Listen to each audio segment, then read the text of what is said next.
Paz, Senhor, a todos.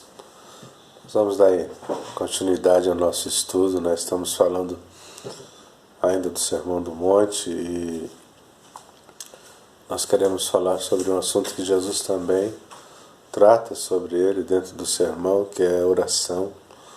Vamos falar um pouco de oração. Oração que eu acredito que seja também uma das grandes vertentes da vida cristã. Jesus mesmo, o próprio Cristo, ele fala a respeito da oração, dizendo que nós devemos orar sem cessar. E a oração, ela é primordial na vida do cristão, na vida do crente. O crente que não ora, o crente que não se aproxima de Deus através da oração, que não busca Deus através da oração, é um crente que não tem crescimento, que não acaba não amadurecendo espiritualmente, porque não tem como realmente nós criarmos entre nós e o Senhor um vínculo verdadeiro, um vínculo forte, genuíno e contínuo, com Deus, sem uma vida de oração. Por isso, a ordem de Jesus, orai sem cessar. Então a oração ela é primordial na vida cristã, ela não pode se ausentar da vida do crente. Vamos ler aqui o texto que Jesus fala a respeito de oração dentro do sermão, Mateus capítulo 6, verso 5 em diante, amém? E quando orares, não sejais como os hipócritas, pois se comprazem em orar em pé nas sinagogas e nas esquinas das ruas, para serem vistos pelos homens. Em verdade vos digo que já receberam o seu galardão. Mas tu, quando orares, entra no teu aposento e, fechando a tua porta, ora a teu Pai, que vê o que está oculto, e teu Pai, que vê o que está oculto, te recompensará. E orando não useis de vãs repetições, como os gentios, que pensam que por muito falarem serão ouvidos. Não vos assemelheis, pois, a eles, porque vosso Pai sabe o que vos é necessário antes de vós lhe pedirdes. Amém? Vamos ler até aqui, depois continuamos. Jesus aqui ele já vem nos ensinando alguns princípios que eu considero realmente extremamente tremendos e importantes. Jesus fala primeiro exatamente do fato de que a nossa oração ela não deve se tornar, ela não deve ser um espetáculo, ela não deve ser um acontecimento para ser visto ou reconhecido ou admirado pelos homens. A nossa oração ela não pode ser uma performance para que as pessoas observem, para que os homens observem, para que as pessoas vejam. Não, a nossa oração ela deve ser entre nós e o Senhor.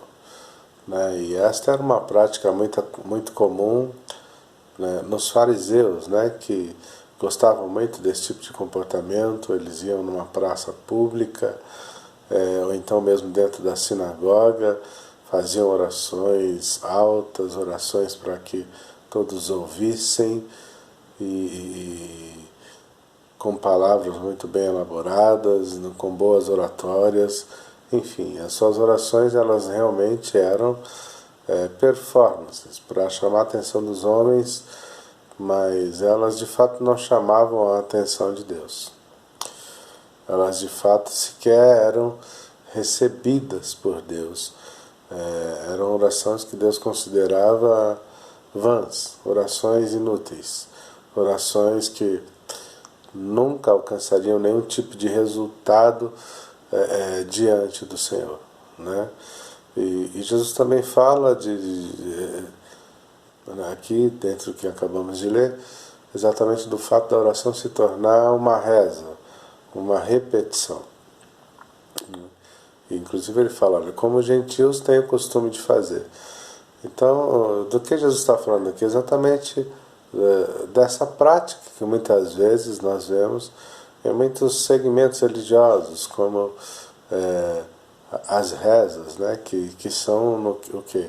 Repetições. A gente vai ver isso nas rezas da Igreja Católica, nós vamos ver isso no islamismo, nós vamos ver nos mantras, por exemplo. Enfim, esse tipo de prática de oração, onde você repete uma mesma reza, uma mesma oração, por diversas vezes. Jesus falava inclusive sobre isso, que eles faziam isso acreditando que, pelo fato de repetirem, insistirem dentro do mesmo texto, dentro da mesma oração, do mesmo contexto, a insistência faria com que eles fossem ouvidos, né? Seriam ouvidos por conta da insistência dentro da mesma prática de oração. E aí Jesus deixou muito claro que esse tipo de comportamento e de oração também não tem valor para Deus e não alcança nenhum tipo de resultado com Ele, né? Qual é então a ordem de Deus, a ordem de Jesus dentro disso? Olha, quando você for orar, faça diferente. Entra dentro do teu aposento e fale com Deus em particular. Fale com Deus de maneira sincera, de maneira verdadeira, mas faça da tua oração um momento entre você e Deus, um momento de intimidade, um momento de realmente uma aproximação sincera com Deus. Que a tua oração não seja apenas uma repetição inútil, que a tua oração não seja apenas uma reza sem resultado, sem objetivo, sem sentido, que a tua oração também não seja uma performance para ser vista pelos homens, porque nenhuma nem outra prática vai atingir o coração de Deus e vai trazer para a tua vida qualquer tipo de resultado positivo. Mas a oração que funciona é aquela oração que acontece de fato entre você e Deus, onde você, no seu particular, de maneira muito discreta, de maneira muito pessoal, você vai falar com Deus. E Deus, que conhece o que está oculto, Ele vai ouvir você, Ele vai atender para a tua oração, vai atentar para o seu clamor, e Ele vai mudar, e Ele vai vir com a resposta, vai vir com a solução para a tua vida. Então a oração que de fato funciona é aquela oração particular. É importante nós notarmos que Deus tem aqui, a relação de Deus com a oração é muito parecida da relação de Deus com o jejum. O jejum, da mesma maneira, deve ser, né, como já dissemos no último estudo, o jejum deve ser algo que acontece entre você e Deus, né, algo que deve ser secreto, algo que deve ser um segredo entre você e o Senhor. E a oração não é muito diferente. A oração também precisa ser este momento onde você vai falar com Deus no particular, vai falar com Deus de maneira secreta, vai falar com Deus de maneira pessoal, de maneira íntima, de maneira próxima. Então Deus, na verdade, vem mostrando aqui para nós exatamente a disposição de Deus, o desejo de Deus de ter conosco uma vida de proximidade, de ter conosco uma relação realmente de intimidade, uma relação de aproximação genuína, verdadeira, nada superficial. Deus quer ter conosco segredos, Deus quer ter conosco vida pessoal, vivência pessoal, intimidade, amizade de fato, né? E talvez esse seja a grande dificuldade, porque hoje a maioria das pessoas não quer ter com Deus toda esta proximidade pelo fato de que não querem ter o compromisso de uma vida regrada segundo a vontade de Deus na sua palavra, não é? Mas este é o conselho de Jesus. Olha, não adianta, essa oração piracotécnica, né? Na verdade, o que vai fazer diferença na tua vida é uma vida pessoal com Deus, é a aproximação com Ele. Amém? Mas Jesus continua falando, e aí ele vai tratar aqui, né? Só uma coisa antes, né? Nós vamos entrar inclusive no assunto. Nós fizemos também, por exemplo, do Pai Nosso, né, uma reza dentro do meio evangélico, dentro da igreja evangélica. Acaba-se que ao longo dos anos parece que vem se fazendo da oração que Jesus faz aqui para trazer um ensinamento para os discípulos. A oração do Pai Nosso, como nós chamamos, tem se feito disso também uma reza dentro da igreja por não compreender qual era de fato o verdadeiro objetivo de Jesus com aquela oração, né? Por isso eu quero falar um pouco com vocês a respeito desta oração, né? Jesus começa falando assim: olha, Pai nosso que estás nos céus, continuando o texto que nós estamos lendo, santificado seja o teu nome. Essa frase aqui de Jesus já nos ensina muita coisa. Ela já traz para nós aqui um princípio espiritual extraordinário, né? Por quê? Porque Deus é santo, amém? A Bíblia diz que Ele é santo, e o conselho bíblico para nós, enquanto igreja, é: sede santos como o Senhor nosso Deus, Ele é santo, amém? Mas como santificar o nome do Senhor? É aqui que está o ponto que é importante nós entendermos. Por quê? Porque nós carregamos hoje, uma vez que somos igreja do Senhor, uma vez sendo homens e mulheres de Deus, filhos de Deus, carregamos com Ele, conosco, o nome do Senhor.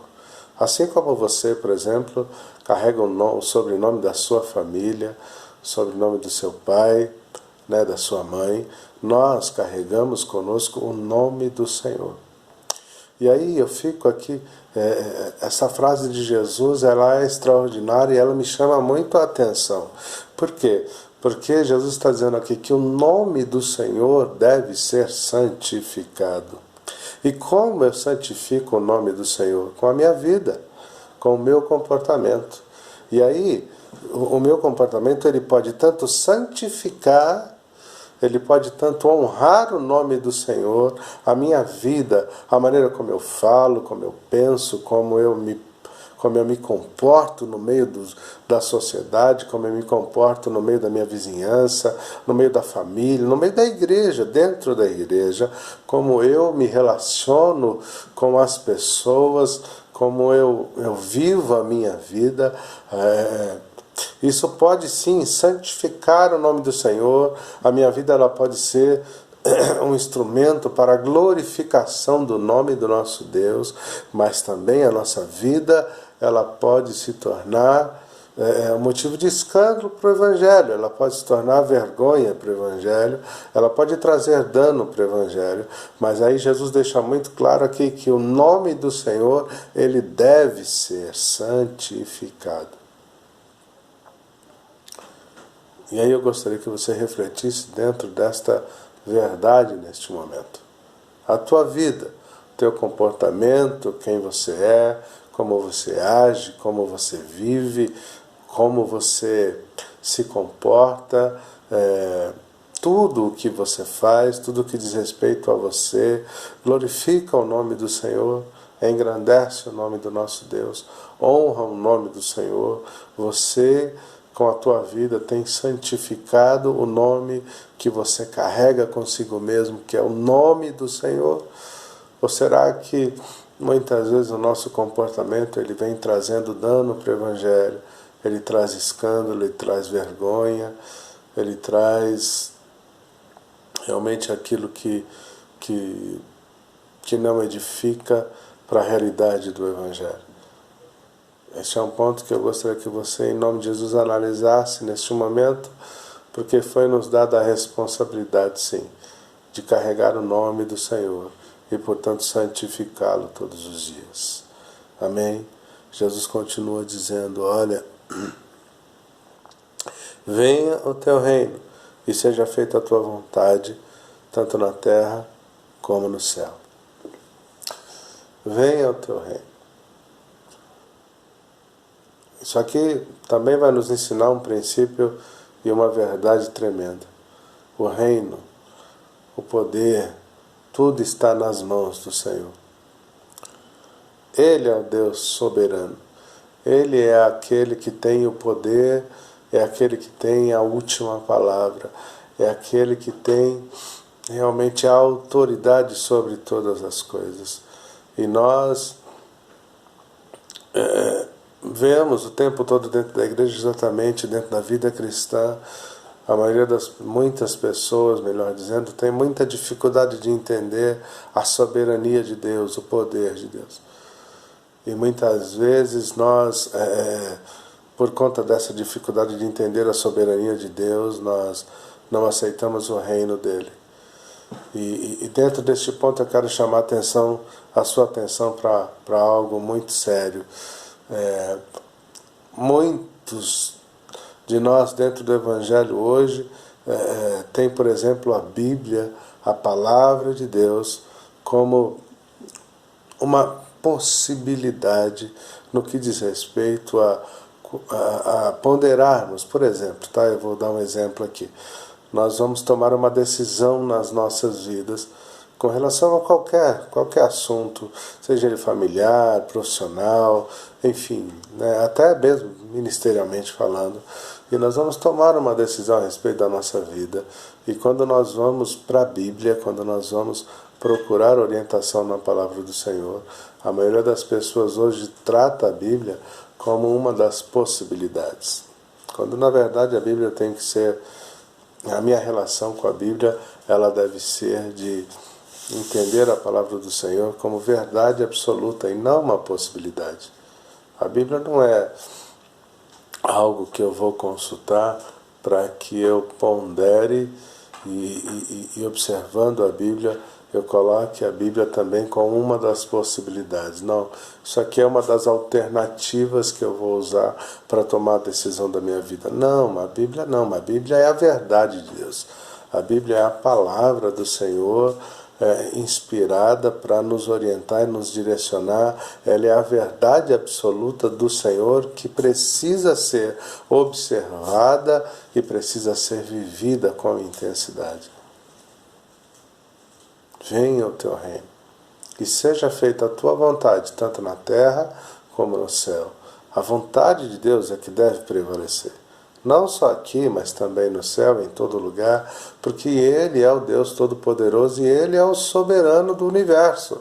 Então a verdade de Deus, ela é absoluta, a vontade de Deus, ela é absoluta, e ela deve ser não só observada, como ela deve ser executada, a vontade de Deus na terra e também no céu. Jesus continua dizendo, olha, o pão nosso de cada dia nos dá hoje. E quando eu ouço essa frase, quando eu leio essa frase, ela me faz entender algo que eu acho tremendo e extraordinário. Pão fala de sustento. O pão nosso de cada dia. Pão fala de sustento. Pão fala de alimento. Pão fala de suprimento de alimento. Mas fala também de, como eu já disse, de sustento. E eu entendo isso aqui como Deus dizendo para mim, para você, para nós, que Ele é a sustentação da vida. Ou seja, Deus, Ele é supridor de todas as necessidades que nós temos nas nossas vidas. Sabe, qual é a demanda da sua vida? Seja ela psicológica, seja ela sentimental, seja ela espiritual, seja ela física mesmo, de fome, de pão, de arroz, feijão. Não importa qual seja a minha, qual seja a tua necessidade, Deus, o nosso Deus, Ele é a sustentação da vida. Ele é o Deus que tem poder para trazer à existência até aquilo que não existe. Ele é a sustentação da nossa existência, a sustentação da nossa vida. E por isso Jesus, ele traz nesta oração esta realidade. Olha, o pão nosso de cada dia nos dá hoje. Ou seja, qual é a necessidade da tua vida hoje? Ele tem sustento para você agora, nesse instante, neste momento. Hoje, Ele é sustento para mim, para você, para todos nós. Deus tem poder para isso. Ele continua o texto dizendo, olha, e perdoa-nos as nossas dívidas, assim como nós temos perdoado aos nossos devedores. E aqui, mais uma vez, dentro do sermão, Jesus vem falar mais uma vez a respeito deste que talvez seja um dos maiores dramas da vida cristã ao longo da sua história, viver o perdão. Viver o perdão. Irmãos, perdão dentro da vida cristã, eu entendo, dentro de tudo isso que nós temos visto dentro da palavra do Senhor, a relação do crente com o perdão ele deve ser algo tão comum para nós, ele deve ser comum como, por exemplo, comer todos os dias. Ele deve ser comum como tomar água todos os dias. Ele deve ser comum como vestir uma roupa. Deve ser comum como acordar de manhã, como almoçar, como jantar, como tomar café. O perdão deveria ser na vida do cristão, e deve ser na vida do cristão, comum. Exatamente isso. Alguém procurou Jesus e perguntou quantas vezes alguém precisava perdoar. Jesus olhou para aquele homem e disse assim, olha, 70 vezes 7. Perdoar o meu irmão todos os dias, o tempo todo. Perdão deve ser na vida do crente como ele é comum a Deus, que olhou para mim, olhou para você, olhou para nós, e Deus não teve nenhuma dificuldade em nos perdoar, em se entregar na pessoa de Jesus Cristo, morrer na cruz e se entregar por mim, por você, para que nós fôssemos perdoados. Então, no nome de Jesus, se essa é uma das grandes dificuldades da sua vida cristã, procure a Deus, vá falar com o Senhor, faça como o texto aqui nos ensina, entra dentro do seu aposento, fecha a tua porta, e lá em oculto vai conversar com Deus, apresenta a sua demanda diante dele, porque em nome de Jesus, como igreja do Senhor, nós precisamos entender este princípio do Evangelho, temos que ter essa facilidade para perdoar. Porque é uma via de mão dupla. Aqui o texto deixa muito claro, olha, assim como nós perdoamos os nossos devedores, ou seja, Ele nos perdoa, porque nós perdoamos também. Se você quer alcançar o perdão do Senhor, você também precisa perdoar. Você também precisa ter dentro de você a mesma conduta, o mesmo comportamento, a mesma atitude, a mesma facilidade que Deus tem de perdoar, você também tem. Amém? O texto continua dizendo, olha, e não nos deixe cair em tentação, mas livra-nos do mal. Livra-nos do mal. Irmãos, é inevitável. O dia ruim, o dia mau, a guerra mais intensa, o conflito mais intenso, os dias mais difíceis, eles não vão deixar de acontecer. É inevitável que eles aconteçam. Mas aí, Jesus ele deixa muito claro que é neste momento que eu tenho que me achegar ao Senhor, procurar o Senhor, para que nós não caiamos em tentação. O dia onde a oferta do inferno ela também virá contra a minha vida, isso é inevitável. Nem Jesus, ele foi livre disso.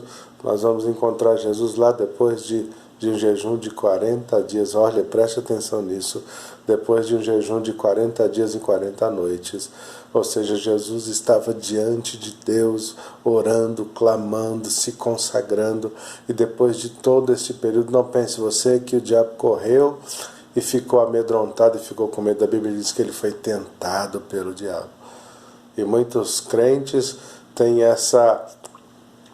este engano dentro do teu coração, porque acreditam que porque estão orando e porque estão jejuando e porque estão consagrando a sua vida, a tentação não virá sobre eles. Não se engane, a tentação virá.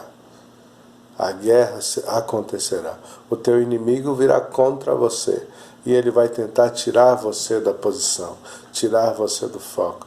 Mas aí clame ao Senhor, continue na presença dele, continue diante do Senhor, porque ele tem poder para te livrar do mal, para te livrar do dia ruim, para te abençoar no dia da angústia. Ele é Deus poderoso para cuidar de você, para restaurar a tua vida e para te manter de pé, para te manter ativo, glorificando e engrandecendo o nome dele. Por fim, Jesus diz assim: olha, porque teu é o reino, o poder e a glória para sempre. Amém. O reino é de Deus, como já dissemos. O poder é de Deus. E o homem, sem Deus, ele não tem estrutura para ter poder. Nós temos observado ao longo da história da humanidade, por conta do poder, desta relação do homem com o poder, muitas vezes as pessoas se perdendo e por conta do poder fazendo coisas absurdas e terríveis, e nós temos visto muita morte, muita violência, muita dor acontecendo por conta desta relação doentia que a humanidade tem com o poder. O poder é do nosso Deus. A Ele, dele é o reino, dele é a glória, o nome dele é quem deve ser glorificado, o nome dele deve ser adorado, reverenciado, engrandecido e exaltado. Quando? Por quanto tempo? Para sempre. É o Deus que foi glorificado ontem, que deve ser glorificado hoje e que será engrandecido, exaltado e glorificado para todo sempre. Porque ninguém é como o nosso Deus. Ninguém tem tanto poder como Ele tem. Que no nome de Jesus, meu irmão, você entenda isso. A nossa relação com Deus, Deus quer ter com você, comigo, conosco, uma relação de intimidade. Mas nós não podemos esquecer uma coisa: quando você vai orar, por mais intimidade que você tenha com Deus, por mais proximidade que você tenha com a sua palavra, não se esqueça, você está falando com Deus. Você não está falando com um amigo comum, você não está falando com teu pai, com a tua mãe, com teu irmão, com a tua irmã, nem com teu pastor, nem com aquela pessoa que você admira. Essa conversa é com Deus.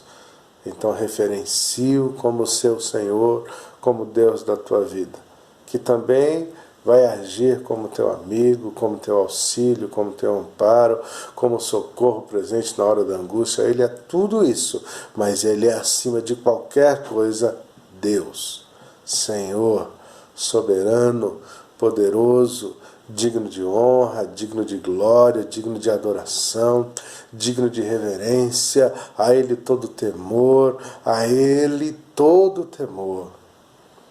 A Bíblia diz que o princípio da sabedoria é o temor do Senhor.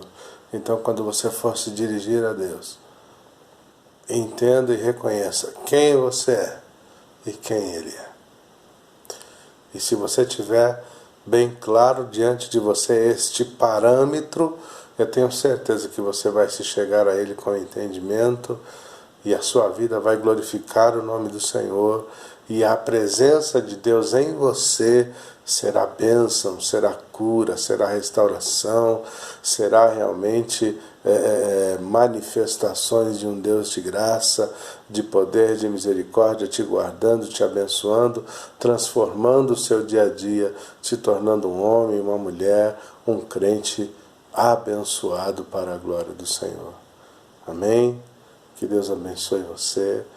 Na próxima semana continuamos aí conversando, e que Deus guarde a tua vida no nome de Jesus. Amém?